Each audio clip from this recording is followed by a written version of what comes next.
симулират различни електрически схеми.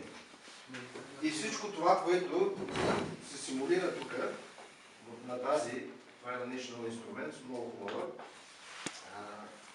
лабораторна обстановка, може да се записва на компютър, след това да се тества. За съжаление, разполагаме само с една такава, тъй като, както вече ви казах, доста е скъпичка, някъде около 6-7 хиляди лева струва тази. Да.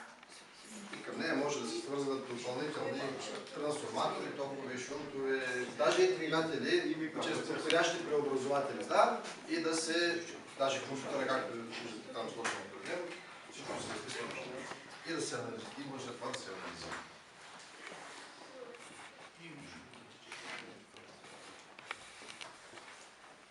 Пак съм готов да отговарям.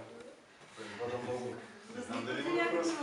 Да, да не бъда много благословен, така да не бъда типчал. А има ли хора, които са насочили към техническия университет? Може да има. Аз.